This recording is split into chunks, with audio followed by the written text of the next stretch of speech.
Hello again. Nice to see you. The Montgomery Bus Boycott Part 2. The Voice from the Pulpit. Over the weekend, as word spread about Rosa Park's arrest, plans were made to boycott, to stop riding the Montgomery buses on Monday, December 5. A meeting would be held at the Holt Street Baptist Church on Monday evening to discuss the case and to decide whether or not to continue the boycott. A young pastor, a young minister at the Dexter Avenue Baptist Church was asked to speak at the Monday evening meeting. He was initially reluctant to become involved in what might become an explosive racial confrontation. He was only 26 years old. He was a newcomer to Montgomery. He had been pastor at the Dexter Church for only a little over a year. And most important, he and his wife, Coretta, had recently become the parents of their first child, a daughter named Yolanda Denise.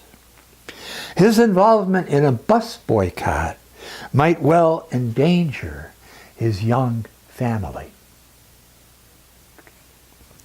Nevertheless, Martin Luther King Jr. agreed to speak at the Monday evening meeting at the Holt Street Baptist Church.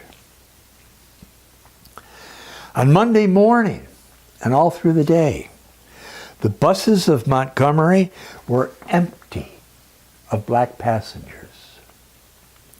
On Monday evening, the Holt Street Baptist Church was packed with 6,000 people.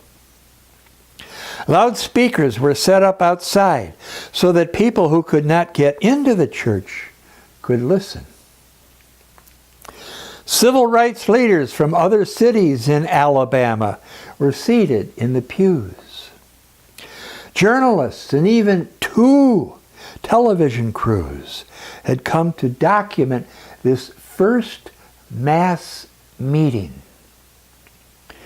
which would launch not only a bus boycott that lasted over a year,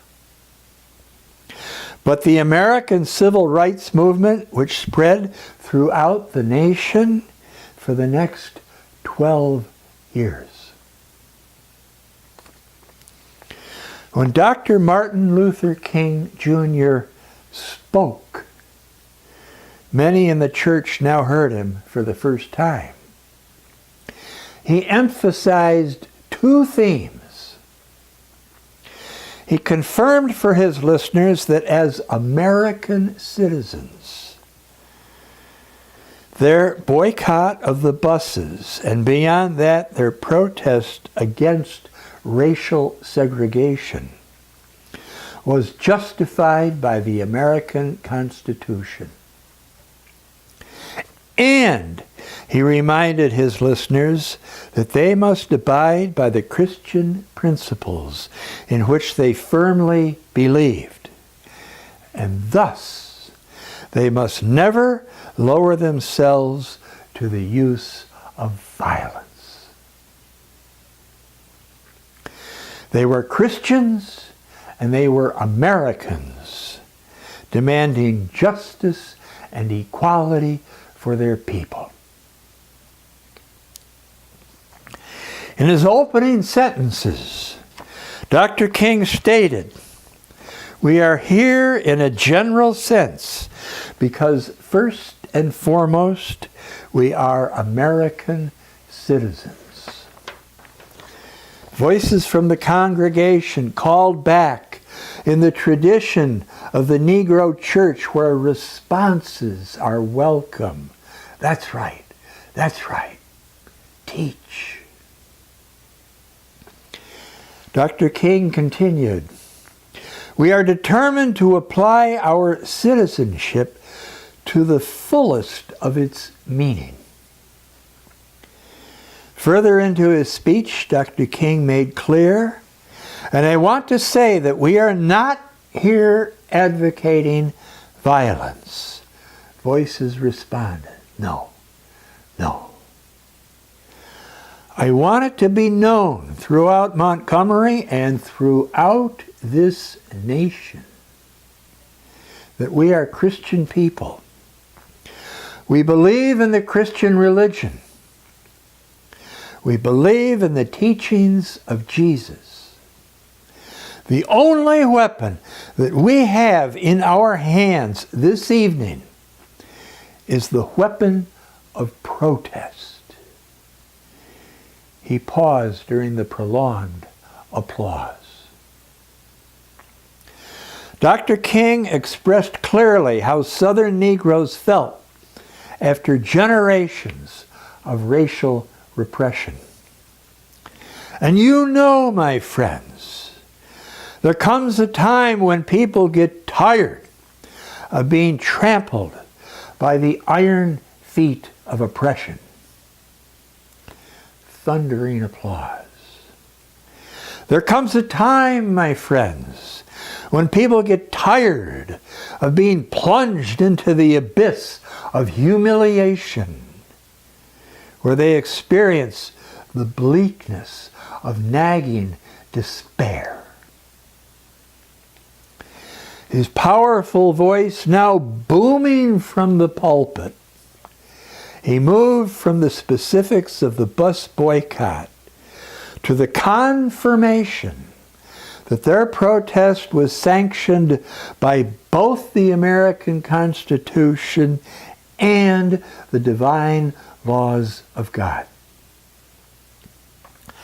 By the great glory of American democracy is the right to protest for right. My friends, I want it to be known that we're going to work with grim and bold determination to gain justice on the buses in this city. And we are not wrong. We are not wrong in what we are doing. If we are wrong, the Constitution of the United States is wrong. If we are wrong, God Almighty is wrong. If we are wrong, Jesus of Nazareth was merely a utopian dreamer who never came down to earth. If we are wrong, justice is a lie. Love has no meaning.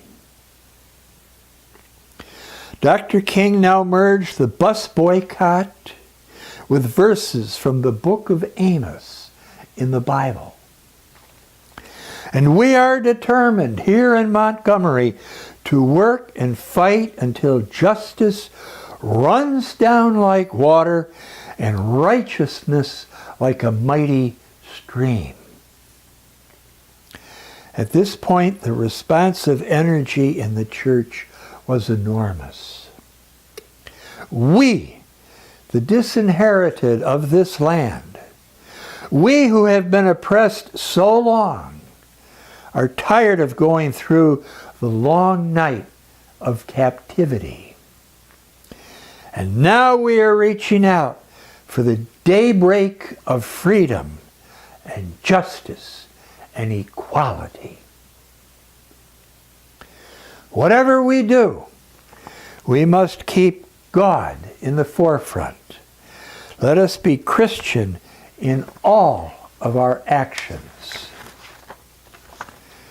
Toward the end of his speech, Dr. King told his audience, right here in Montgomery, when the history books are written in the future, somebody will have to say, there lived a race of people, a black people, fleecy locks and black complexion, A people who had the moral courage to stand up for their rights.